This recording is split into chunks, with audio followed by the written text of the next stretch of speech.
3 अगस्त 2008। एक आदमी के दो पर बर्फ में स्थिर पड़ा है। वह स्नो ब्लाइंड है और अपनी हथेलियां भी मुश्किल से देख रहा है। उसके साथी उसे पहले ही छोड़ चुके हैं और अब वह पूरी तरह अकेला है, पूरी तरह रास्ते से भटका हुआ है और पृथ्वी के सबसे खतरनाक पर्वत के गलत तरफ फंसा हुआ है। वो पहले ही 2 पूरी रातें खुले जमा देने वाले डेड जोन में बिता चुका है। न बर्फ काटने की कुल्हाड़ी है, न पानी, न दस्ताने। हर कोई जो केटू को जानता है उसी नतीजे पर पहुंचा है। ये आदमी मर चुका है। यह खबर पहले ही घर पर मौजूद उसकी पत्नी तक पहुंच चुकी है, जो उनके 9 महीने के बेटे के साथ है। लेकिन कुछ घंटे बाद ऐसा कुछ होगा जो ऊंचाई पर चिकित्सा के हर सिद्धांत को चुनौती देता है। कुछ ऐसा जो लगभग अविश्वसनीय है। कोई डॉक्टर, कोई पर्वतारोही और कोई वैज्ञानिक कभी भी इसे समझा नहीं पाएगा। यह विल्को वैन रूयन की अविश्वसनीय कहानी है। एक्सट्रीम में आपका स्वागत है। अगर आपने जुलाई 2008 के आखिरी हफ्ते में केडो बेस कैंप देखा होता तो वह इतनी टेंट्स दिखती कि लगता वुडस्टॉक पाकिस्तान में आ गया है। डच, कोरियाई, नॉर्वेजियन, सर्बियाई, इतालवी, अमेरिकी टेंट्स सभी एक ही ग्लेशियर की पट्टी पर ठूंसे हुए, एक ही पहाड़ के नीचे ऊपर की ओर देखते हुए और लगभग 2 महीने से एक ही चीज का इंतजार करते हुए। उस साल पर्वतारोहण सीजन पर्वतारोहियों के लिए बेहद कठिन था।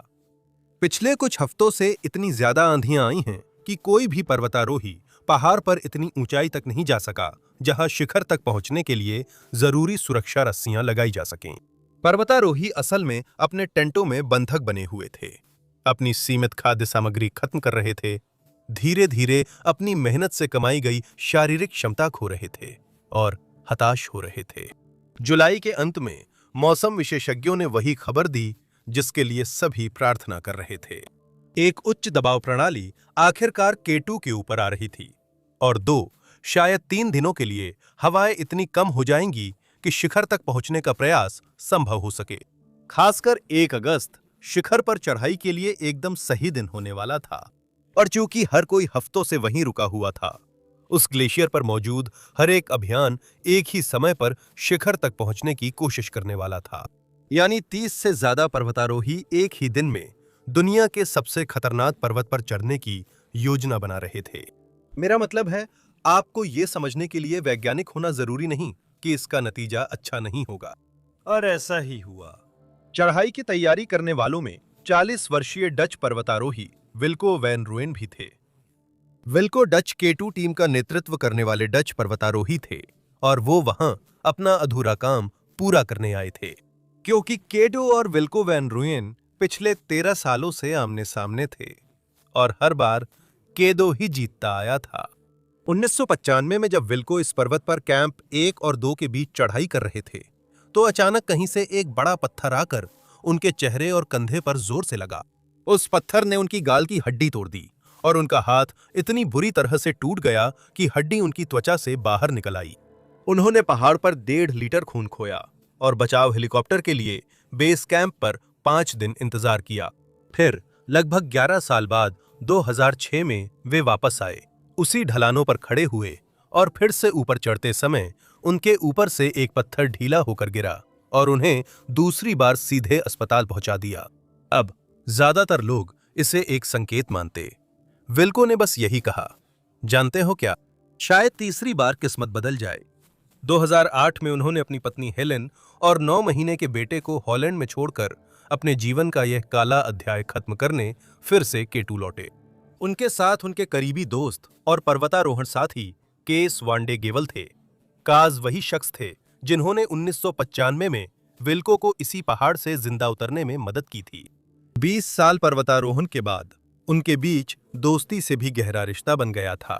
पहाड़ पर वे एक दूसरे का ख्याल रखते, एक नहीं बढ़ पाता तो दूसरा आगे बढ़ता। और फिर थे जेरार्ड मैकडॉनल्ड, एक 37 वर्षीय आयरिश इंजीनियर जो केटू पर पुराना हिसाब चुकता करना चाहते थे। केटू ने पहले ही जेर को अस्पताल भेज दिया था जब 2006 की उसी अभियान में विल्को के साथ उन पर पत्थर गिर गया था। वे दोनों फिर उसी पहाड़ पर लौटे। सपना था किसी भी हालत में चोटी तक पहुंचना। 3 लोग जो केटू से हिसाब चुकता करना चाहते थे उनके साथ एक नेपाली शेरपा पेम्बा ग्याल्से भी थे, जो दुनिया के सबसे तकनीकी रूप से दक्ष उच्च ऊंचाई पर्वतारोहियों में से एक हैं।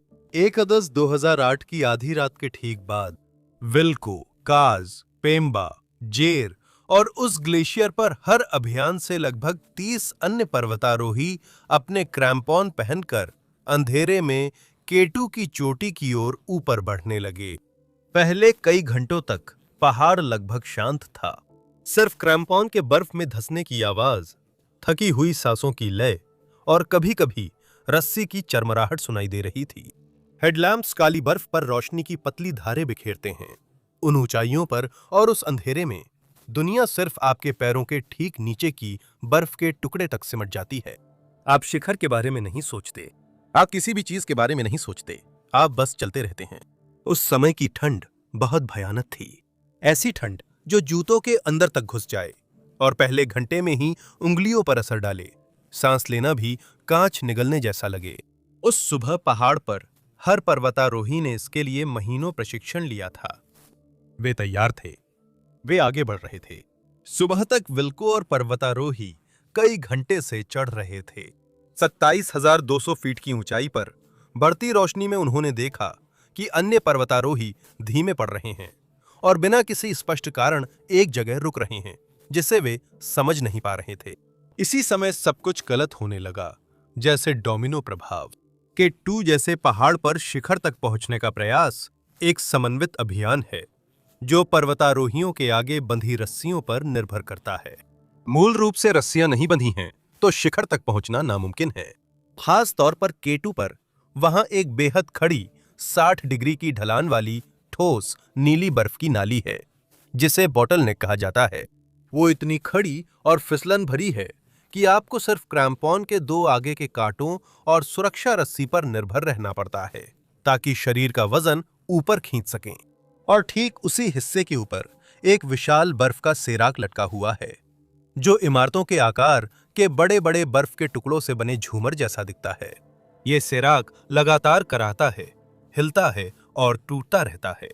जब ऐसा होता है, तो घरों के आकार के विशाल बर्फ के टुकड़े अचानक टूटकर बिना किसी चेतावनी के बॉटलनेक में गिर जाते हैं। बॉटलनेक पर चढ़ते वक्त आप सचमुच लटकी गिलोटीन के नीचे खड़े होते हैं।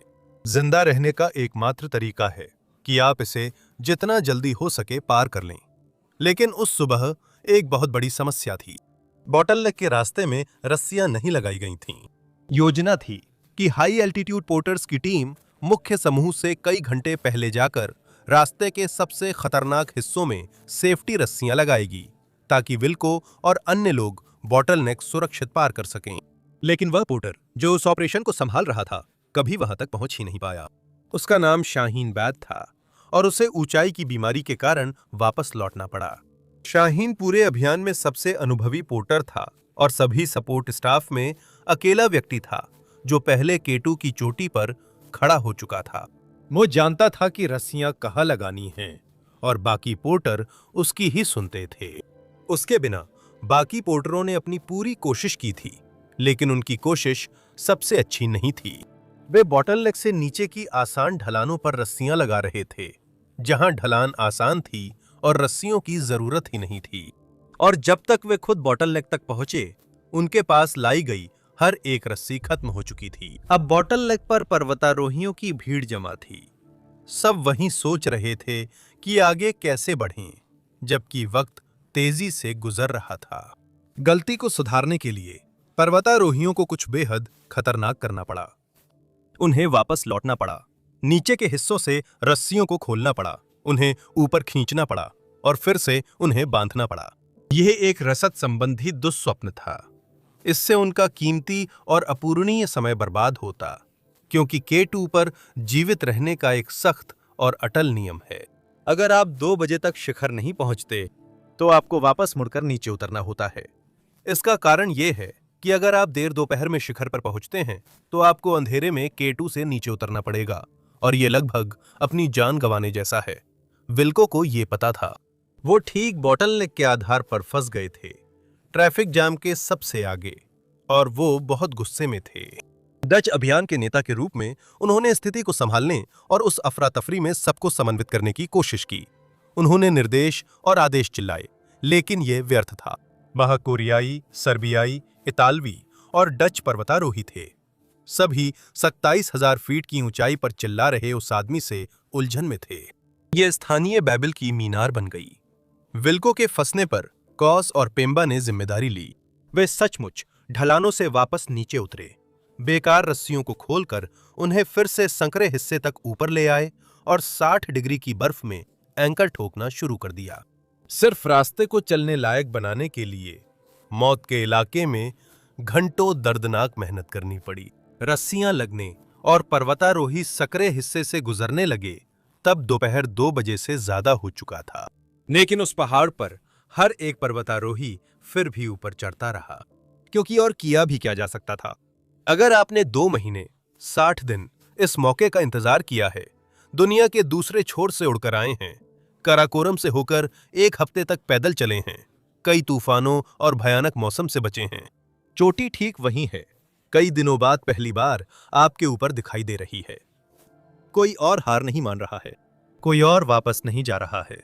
उस पल, उस ऊंचाई पर, जब वो जुनून आपकी रगों में दौड़ रहा होता है, दोपहर के 2 बजे। नियम अब तर्क की बजाय सुझाव जैसा लगता है, जिसे समुद्र तल पर किसी ने बनाया था, जो नहीं जानता यहां तक पहुंचने में क्या लगा। तो विल्को और बाकी लोग चढ़ाई करते रहे, तब तक वो थक चुके थे। उसने अपनी अधिकतर ऊर्जा अराजक जमा देने वाली भीड़ को संभालने में खर्च कर दी, और वह धीरे धीरे रेंग रहा था, जबकि बाकी लोग तेजी से ऊपर बढ़ रहे थे, उसे पीछे छोड़ते हुए। 3 बजे दोपहर, 4 बजे दोपहर, 5 बजे शाम, 6 बजे तक कुछ पर्वतारोही चोटी पर पहुंच रहे थे, लेकिन विल्को अब तक पास नहीं पहुंचे थे। शाम 7 बजे तक नहीं। लौटने के तय समय से 5 घंटे बाद Wilco van Rooijen, Cas van de Gevel और पेम्बा ग्याल से 28,251 फीट की ऊंचाई पर केटू की चोटी पर 5 घंटे की कड़ी चढ़ाई के बाद एक साथ खड़े हुए। उस ऊंचाई पर केटू की चोटी किसी पहाड़ की चोटी जैसी नहीं लगती, वह स्वर्ग की सीमा जैसी महसूस होती है। यहां से आप सचमुच पृथ्वी का घुमाव देख सकते हैं। पूरा काराकोरम पर्वत श्रृंखला आपके नीचे बिछ जाती है। एक के बाद एक पहाड़ अंधेरे में खोते जाते हैं। ऐसा दृश्य जिसे पृथ्वी पर शायद ही किसी ने इस कोण या इस ऊंचाई से देखा हो। विल्को वहां खड़े थे और 13 साल की यातना एक ही पल में घुलती हुई महसूस की। कैस वह थी, पेम्बा वह थी, लेकिन वे जानते थे कि वे एक टिक टिक करती टाइम बम पर खड़े हैं। सूरज तेजी से ढल रहा था।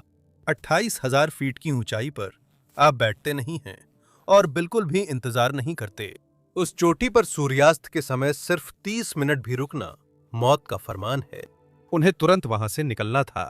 जैसे ही वे वापस मुड़कर नीचे उतरने की तैयारी कर रहे थे, एक आखिरी शख्स धार के ऊपर दिखाई दिया। वो ज़ेर मैकडॉनल्ड थे। उन्होंने अपनी टीम तक पहुंचने के लिए अपनी हद से आगे जाकर शरीर झोंक दिया और 1 अगस्त की आखिरी रोशनी में वहां पहुंच गए।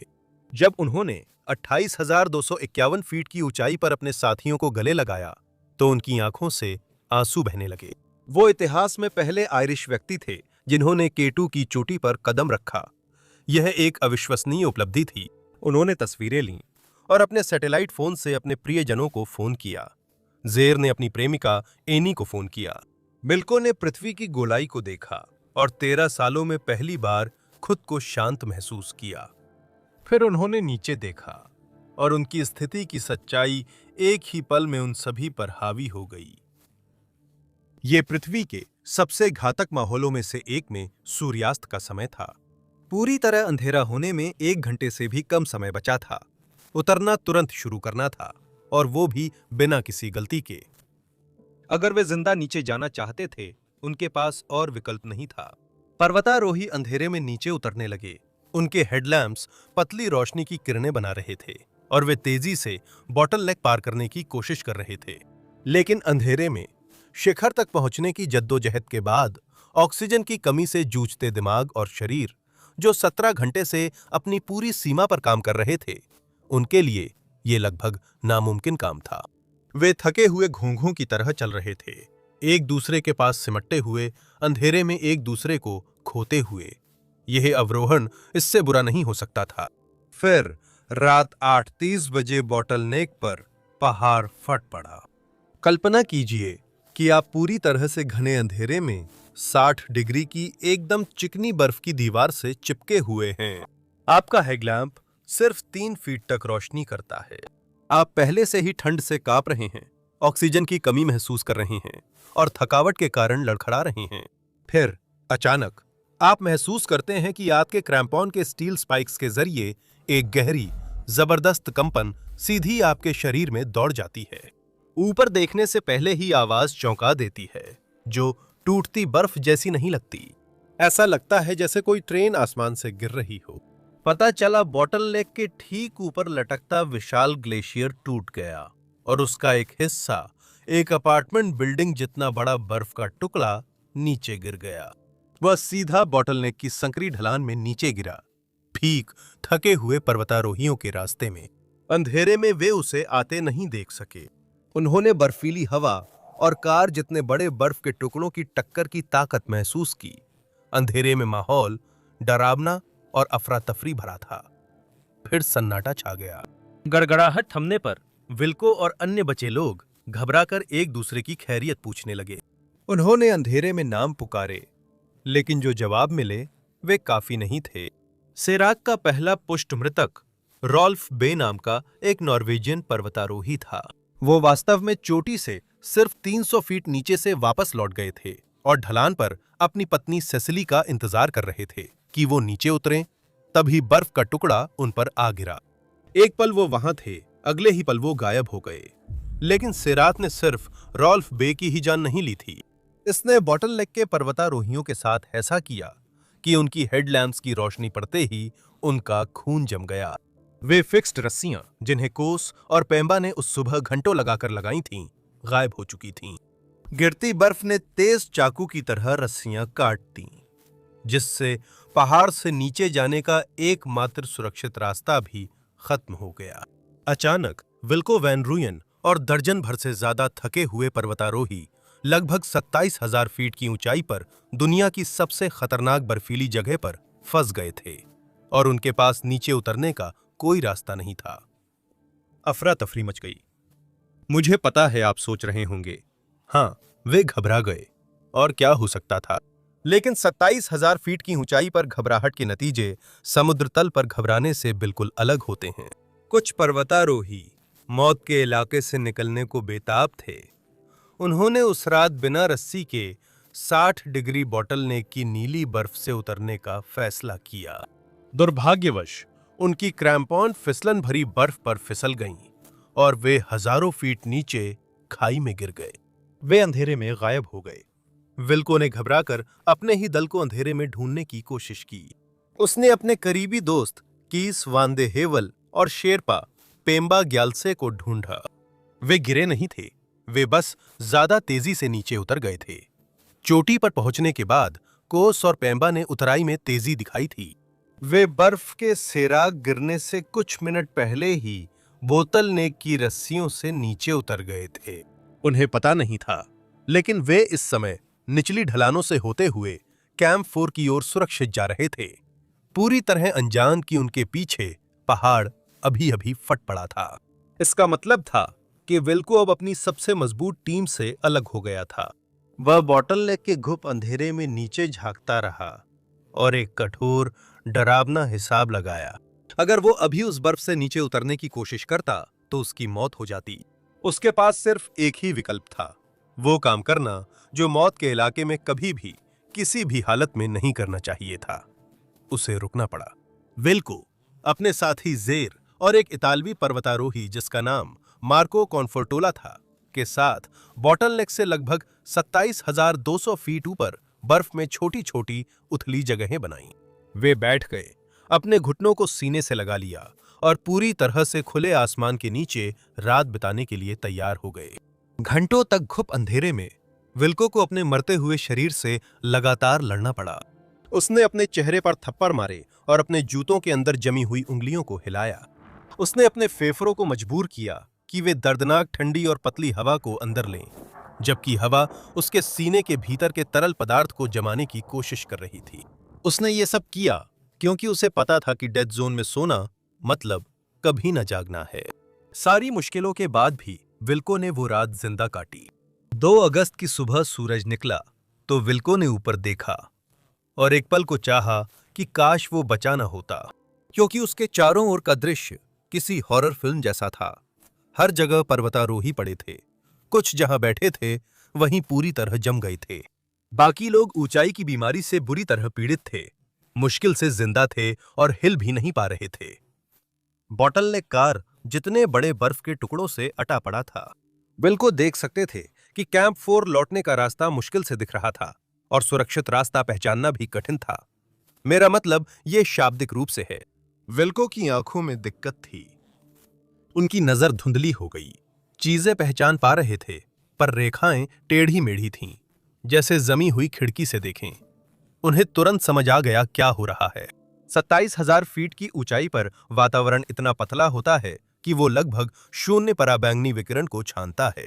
बिना स्नो गॉगल्स के तेज धूप की किरणें बर्फ से टकराकर वापस आती हैं और आपकी कॉर्निया को सचमुच जला सकती हैं। इसे स्नो ब्लाइंडनेस कहा जाता है। पर्वतारोही इसे ऐसे महसूस करते हैं जैसे किसी ने पलकों के नीचे कांच का चूरा भर दिया हो। विल्को ने पिछली रात की अफरा तफरी में अपने सन गॉगल्स खो दिए और तुरंत समझ गए कि उनके साथ क्या हो रहा है। उन्हें किसी भी तरह नीचे उतरना था, जब तक उन्हें इतना दिख रहा था कि वे आगे बढ़ सकें।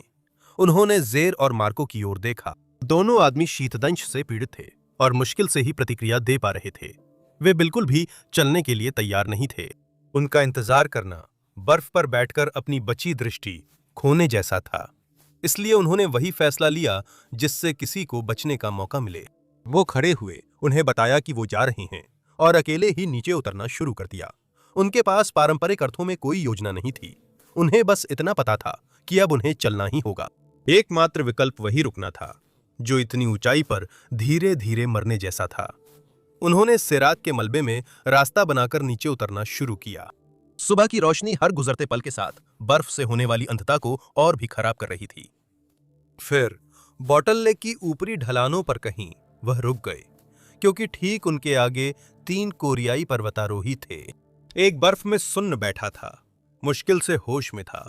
दूसरा दोनों हाथों से रस्सी पकड़े था, उसके पोर सफेद पड़ गए थे, शरीर डोल रहा था। तीसरा उस रस्सी के दूसरे सिरे पर था, उल्टा लटका हुआ, बॉटलनेक के ऊपर झूल रहा था। विल्को ने उन्हें देखा और कुछ अविश्वसनीय किया। उसने कोरियाई टीम के शेरपा गाइड को अपने अतिरिक्त दस्ताने दे दिए। यह उसके पास देने के लिए बची हुई एकमात्र चीज थी। फिर वह नीचे उतरता रहा। अब उसकी बारी थी बॉटलनेक का सामना करने की। 60 डिग्री की नीली बर्फ की दीवार, जिसने कल रात कई पर्वतारोहियों को निगला था। बस अब फर्क ये था कि दिन का उजाला था और जो फिक्स्ड रस्सियां उसे रास्ता दिखाने के लिए होनी चाहिए थीं, वे फटी हुई थीं, लेकिन पूरी तरह से गायब नहीं थीं। यहां वहां रस्सियों के टुकड़े अभी भी बर्फ में लटके थे, जिन्हें सेरात ने आंशिक रूप से काटा था, लेकिन वे कुछ जगह जमी थीं। विल्को पहले वाले के पास गया, उसमें क्लिप लगाया और पार करने की कोशिश करने लगा। जब वो हिस्सा खत्म हो गया तो विल्को ने क्लिप हटाई, बर्फ की सतह पर बगल से चलता हुआ अगले लटकते हुए टुकड़े तक पहुंचा और फिर से क्लिप लगा ली। पेंडुलम की तरह, टुकड़े से टुकड़े, एंकर से एंकर, हर एक अब तक बह न गया छोटा सा चमत्कार था। इसमें उसकी पूरी ताकत लग गई। अब उसकी नजरें आकृतियों और रेखाओं तक सीमित थीं। वो अब देख नहीं, महसूस और याददाश्त से लगभग सीधी बर्फ की दीवार पर रास्ता बना रहा था। उसके क्रैम्पॉन बर्फ में धंस रहे थे, हाथ रस्सी को छूते हुए आगे बढ़ रहे थे, क्योंकि आंखों पर भरोसा नहीं था। लेकिन उसने सब पार कर लिया। बॉटलनेक के नीचे ढलान थोड़ी कम हो गई और विल्को ने आगे बढ़ना जारी रखा। अब वह पहले से तेज चल रहा था। उसके मन में बस एक ही विचार था, कैंप 4 कहीं नीचे था। उसे केवल वहां पहुंचना था, लेकिन सब कुछ गलत लग रहा था। वो जिस ढलान पर चल रहा था, वो उसकी यादों से अलग लग रही थी।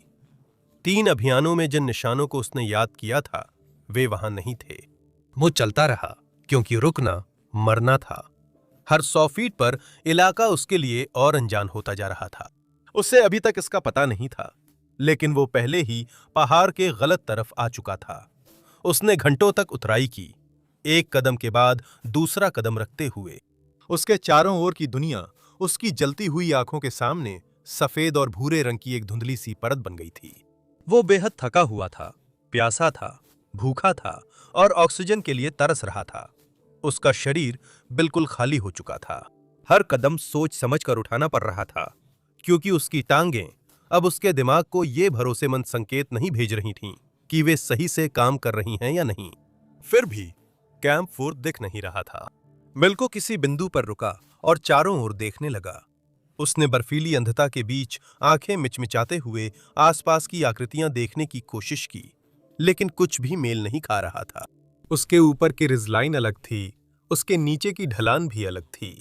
पहाड़ की पूरी बनावट उसे गलत सी लग रही थी, एक ऐसी तरह से जिसे वह तुरंत समझा नहीं सकता था। फिर उसे एहसास हुआ वो पूरी तरह से खो गया था।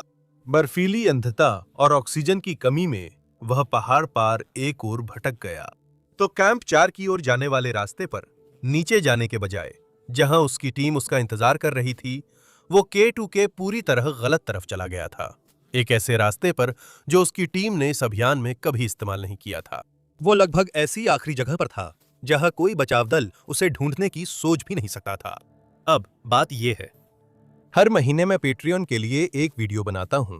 चेतावनियां वहां थीं, आपको ये कहीं और नहीं दिखेगा। अगर ये आपकी पसंद की चीज है तो लिंक डिस्क्रिप्शन में है। उस स्थिति में ज्यादातर लोग बस बैठ जाते। सच कहूं तो मुझे नहीं पता मैं क्या करता हूं। विल्को ने सामने की ढलान देखी और वही एक फैसला लिया जो उसके अब तक के पूरे व्यक्तित्व के बिल्कुल अनुरूप था। वह आगे बढ़ता रहा, एक एक कदम करके। हर बार 5 फीट चलता, फिर रुककर आराम करता और फिर खुद को जबरदस्ती सीधा खड़ा करता। उसकी दुनिया अब बस उसके चेहरे के सामने कुछ फीट की धुंधली सफेदी तक सीमित थी और उसके दिमाग में एक हिदायत बार बार गूंज रही थी, नीचे, बस नीचे ही जाते रहो। अत्यधिक शारीरिक तनाव, मानसिक थकावट और ऑक्सीजन की कमी ने आखिरकार वास्तविकता पर उसकी पकड़ तोड़ दी। मतिभ्रम हावी हो गया। नीचे उतरते वक्त उसने बर्फ में अपने साथ काल्पनिक पर्वतारोहियों को देखा। उसने तेज हवा में अलग अलग फुसफुसाती आवाजें सुनी जो उसे गर्म चाय पेश कर रही थीं। वो अपने जमे हाथ बढ़ाकर कप लेने की कोशिश करता, लेकिन हर बार सिर्फ ठंडी खाली हवा पकड़ता। जब विल्को पहाड़ के गलत तरफ भ्रमित अवस्था में भटक रहा था, नीचे की दुनिया ये सब भय से देख रही थी। अंतर्राष्ट्रीय स्तर पर यह खबर फैल चुकी थी कि सेराक ढह गया है। मीडिया इसे पहले ही K2 के इतिहास की सबसे बड़ी त्रासदी बता रही थी। नीचे बेस कैंप में डच टीम ऊपरी ढलानों से रेडियो संपर्क बनाने की कोशिश कर रही थी और पूछ रही थी कि कौन बचा है और कौन नहीं। काज और पेम्बा शेरपा चमत्कारिक रूप से बॉटलनेक से बच गए थे और निचले कैंपों में सुरक्षित थे, लेकिन वे पूरी तरह से टूट चुके थे। विल्को का कहीं कोई पता नहीं था। 2 अगस्त की शाम तक विल्को को लापता घोषित किया गया। वहीं पहाड़ की ढलान पर वे अब भी नीचे उतरने की कोशिश कर रहे थे। जैसे ही दूसरी बार अंधेरा छाया, उन्हें एहसास हुआ कि वो खुले डेड जोन में दूसरी रात बिना टेंट, स्लीपिंग बैग या पानी के बिताने वाले हैं। वो चलते रहे और एक चट्टान की निकली हुई जगह और दक्षिणी ढलान पर एक छोटी सी जगह ढूंढी और उसी से सटकर बैठ गए। उनका शरीर धीरे धीरे बंद हो रहा था और गंभीर शीतदंश से उनकी उंगलियों को नुकसान पहुंच रहा था। उनका मस्तिष्क, जो अब मृत्यु के करीब था, उस अजीब लेकिन सुकून देने वाली गर्माहट से भरने लगा जो हाइपोथर्मिया के शिकार लोगों को अंत से ठीक पहले महसूस होती है। उनकी स्नो ब्लाइंडनेस का दर्द धीरे धीरे कम हुआ। अब एक सुन्न कर देने वाली उदासीनता रह गई। वो धीरे धीरे बेहोशी में डूब रहे थे। यही अंत था। नीचे बेस कैंप में उनकी टीम ने उम्मीद छोड़ दी थी। मृत्यु क्षेत्र में बिना सुरक्षा के 48 घंटे तक कोई भी जीवित नहीं रह सकता था। अभियान के नेता संचार टेंट में रोते हुए वो कॉल कर रहे थे, जिसका उन्हें पूरे दिन डर था। उन्होंने विल्को की पत्नी हेलन को हॉलैंड में फोन किया और उन्हें ये दुखद खबर दी। विल्को पहाड़ पर खो गया था। वो शायद मर चुका था और उसका शरीर हमेशा के लिए वहीं ऊपर रहने वाला था। 3 अगस्त 2008। विल्को के शरीर पर सूरज की रोशनी पड़ी। उसे आंखें नहीं खोलनी चाहिए थीं। जीव विज्ञान के अनुसार उसका दिल कई घंटे पहले ही रुक जाना था। लेकिन मानव शरीर जब चिकित्सा की संभावनाओं की हद से भी आगे धकेला जाता है तो कभी-कभी बस हार मानने से इनकार कर देता है। विल्को जाग गया। अब वह लगभग अंधा था। उसकी आंखें सूजकर बंद हो गई थीं और बर्फ से जमी हुई थीं। उसका गला इतना सूखा था जैसे उसमें रेत भर गई हो। अपनी बुरी हालत में उसे अचानक एक शानदार उपाय सूझा। उसका सैटेलाइट फोन अभी भी उसकी जेब में था। उसने जेब से फोन निकाला जबकि उसकी उंगलियां मुश्किल से चल रही थीं। डिस्प्ले के नंबर और चिन्ह बेकार थे क्योंकि वो बर्फ की चकाचौंध से इतना अंधा हो चुका था कि अपना फोन भी नहीं पढ़ सकता था। लेकिन उसे पढ़ने की जरूरत भी नहीं थी। उसकी जमी हुई मोटी उंगलियां कीपैड पर लड़खड़ाईं। उसे स्पीड डायल के लिए बटन दबाने का क्रम पता था। उसने बटन दबाया और फोन को अपने कान से लगा लिया।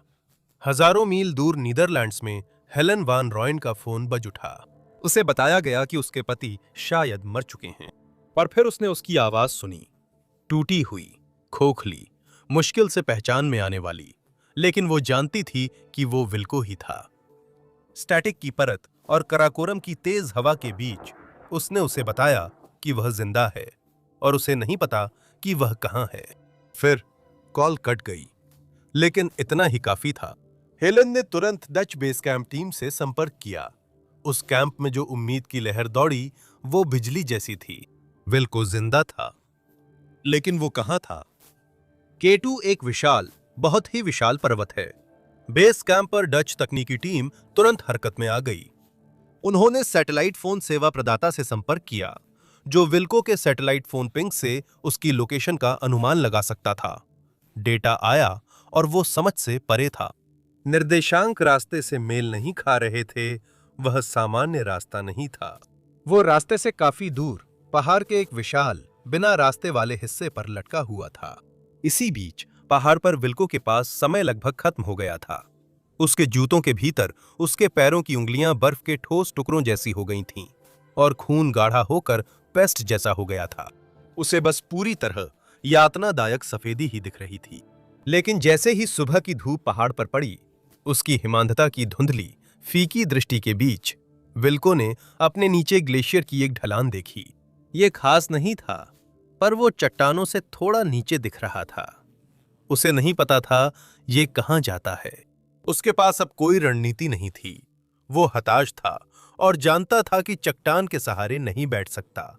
तो उसने खुद को अपनी सुन्न पड़ चुकी टांगों पर खड़ा किया, बर्फ की ओर मुड़ा और नीचे की ओर रेंगना शुरू कर दिया। क्रैम्पन के नुकीले सिरे ढलान में धंसते हुए, हाथ पकड़ बनाने के लिए मारते हुए, और जब भी उसकी टांगें जवाब दे जातीं, वह आधा फिसल जाता। और फिर असंभव घटित हुआ। इसे किस्मत कहो, चमत्कार कहो, या उस आदमी के लिए आखिरी इनाम कहो जिसने रुकना नहीं सीखा। देखो, K2 एक पिरामिड की तरह आकार में है। दक्षिणी ढाल और सामान्य अब्रूजी मार्ग उस पिरामिड की दो अलग अलग तरफों पर हैं। नीचे की ओर पहाड़ सकरा होता है और दोनों ढलानें एक बिंदु पर मिलती हैं, जैसे नदी दो किनारों के बीच बहती है जब तक समुद्र ना पहुंचे। नीचे की दिशा सीधा उस संकरे हिस्से के निचले भाग की ओर जा रही थी, और उस फनल के निचले हिस्से में, ठीक वहीं जहां पहाड़ की दोनों ढलानें आपस में मिलती हैं, कैंप 3 था। लेकिन विल्को को इसका कोई अंदाजा नहीं था। वो बस धीरे धीरे आगे बढ़ता रहा। 5 कदम, फिर आराम, 5 और कदम, फिर आराम। फिर अचानक उसने टेंट देखे। वो रंग या बारीकियां नहीं देख सका, बस सफेद बर्फ पर कुछ काले आकार दिखे जो पहाड़ का हिस्सा नहीं थे। वो उनकी ओर वैसे ही बढ़ा जैसे कोई आदमी रेगिस्तान में पानी की ओर रेंगता है। जब विल्को नायलॉन के कपड़े तक पहुंचा तो वह लगभग उसी पर गिर सा पड़ा। लेकिन और भी हैरानी की बात यह थी कि जिन टेंट्स पर वो गिरा वे कैस और पेम्बा के थे, जो उसके अपने ही साथी थे। दोनों पर्वतारोही अपने साथियों को बचाने की कोशिशों में लगे थे जो पहाड़ पर फंसे हुए थे, और विल्को द्वारा कुछ घंटे पहले अपनी पत्नी को किए गए सैटेलाइट फोन कॉल की वजह से वे कैंप 3 तक चढ़ आए थे और उसकी तलाश में ढलानों पर सक्रिय रूप से खोज कर रहे थे। और अब यहां वो बस सीधे उनके कैंप में आ गया। जब कैस और पेम्बा ने कैंप की ओर लड़खड़ाते हुए आकृति को देखा तो वे अपने नेता को मुश्किल से पहचान पाए। विल्को एक भूत की तरह लग रहा था। उसका चेहरा गंभीर धूप की जलन और हल्की शीत चोट के छालों से भरा हुआ था। उसकी आंखें बर्फ की चमक से सूजकर बंद हो गई थीं। उसका मुंह ठोस बर्फ चबाने से खून से भर गया था, लेकिन वो जिंदा था। उन्होंने तुरंत उसे पकड़ा, उसे एक टेंट में घसीट कर ले गए, स्टोव जलाया और उसे जबरदस्ती गर्म चाय पिलानी और जीवन रक्षक दवाइयां देनी शुरू कर दी। 48 घंटे में पहली बार विल्को वैन रॉयन अब बर्फ पर नहीं था, लेकिन उसकी मुश्किलें पूरी तरह खत्म नहीं हुई थीं। काज और पेम्बा को अभी भी एक अंधे, गंभीर रूप से फ्रॉस्टबाइट हुए आदमी को बाकी के हजारों फीट कठिन रास्ते से नीचे लाना था। इसमें कई दिन की दर्दनाक और बेहद सावधानी से की गई मेहनत लगी, जिसमें पेम्बा और काज ने विल्को के हर कदम को रस्सियों के सहारे नीचे उतरते हुए शारीरिक रूप से मार्गदर्शन किया। जब वे आखिरकार एडवांस्ड बेस कैंप पहुंचे, तब तक विल्को के पैर पूरी तरह से जवाब दे चुके थे। वो एक कदम भी नहीं चल सकता था। उसे पाकिस्तानी सेना के हेलीकॉप्टर से एयरलिफ्ट करना पड़ा। इस खतरनाक पर्वत ने उसके बच जाने की भारी कीमत वसूली। विल्को ने गंभीर शीतदंश के कारण अपने सभी पैर की उंगलियां खो दीं और अभियान की जीत हमेशा के लिए एक बड़ी त्रासदी की छाया में आ गई। उस 48 घंटे के डरावने सपने में 11 पर्वतारोहियों ने अपनी जान गंवा दी। ये केडो के इतिहास की सबसे घातक एकल घटना थी। मृतकों में विल्को के साथी और दोस्त गेरार्ड मैकडोनल्ड भी थे, जो नीचे उतरने से इनकार करने के बाद नायक की तरह मारे गए। वे बोतल नेक में पीछे रुककर उलझे हुए कोरियाई पर्वतारोहियों को छुड़ाने की कोशिश कर रहे थे। विल्को वैन रॉयन 13 साल पुराना हिसाब चुकता करने के लिए केदो गए थे और मुश्किल से बच पाए, लेकिन इस शेरपा पिता और उनके बेटे ने एक असंभव शर्त के साथ केदो पर चढ़ने की कोशिश की। चढ़ाई के दौरान उन्होंने 80 फुट का फासला देखा, जिसे पार करने का मतलब मौत था। इसलिए बाकी हर पर्वतारोही वहीं से लौट गया। फिर भी उन्होंने उस फासले को छलांग लगाकर पार किया। ये है वजह, और आगे क्या हुआ।